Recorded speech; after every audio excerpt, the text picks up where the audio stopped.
என்னுடைய நெருங்கிய உறவினர்கள் நண்பர்கள் தாவைக்கால இருக்காங்க. அவங்க சொன்னது என்னன்னா, இந்த ஓராண்டுல 1.5 கோடி ரூபாய் செலவு பண்ணிருக்கோம் ஒவ்வொரு மாவட்ட செயலரும். ஏன் 1.5 கோடி செலவு? இன்னொன்னு விஜய் வராதுக்காக ஒரு கூட்டம் போடுது. அதுக்கு தான் செலவு பண்ணாங்க.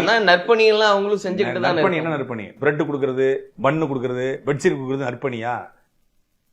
அரசியலுக்கு வரதுக்கு முன்னாடி எத்தனை மாணவர்களுக்கு அவர் ஊக்கத்தொகை கொடுத்தாரு? மாவட்ட வாரியாக ஊக்கத்தொகை கொடுத்தா பரவாயில்ல, தொகுதி தொகுதியா கொடுக்குற. அப்ப உன்னுடைய என்ன 234 தொகுதியில உள்ள மாணவர்களை தேர்ந்தெடுத்து ஒருத்தன் பண்றானா, அவன் அரசியலுக்காக தான் பண்றான். அப்ப திமுக செஞ்சதுதான் அவரும் செய்வார் அப்படின்னா அவர் எதற்குன்னு கேட்கிறோம். நீ திமுக இருந்து தாவைக்க எதுல மாறுபடுது? ஏதாவது ஒரு கொள்கையில, ஒரு கோட்பாட்டுல திமுகவுக்காவது திராவிடம் என்கிற ஒரு கொள்கை, ஒரு கோட்பாடு இருக்கு. நீங்க எல்லாத்தையும் கடன் வாங்குறீங்களே. இவர் 2 கொள்கையை எடுத்துக்கிறாரு. அவர் எங்க கொள்கையை சொன்னார் சொல்லுங்க? ஏதாவது ஒரு கொள்கையை சொன்னாரா?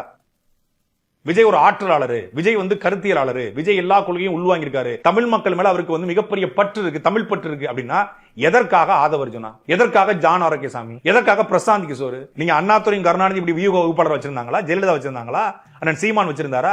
ஏன் கமலஹாசன் கூட வைக்கலங்க? இவர் வைக்கிறாரு அப்படின்னா இவர் காற்று அரசியல் என்பது வேற மாதிரியான அரசியல்.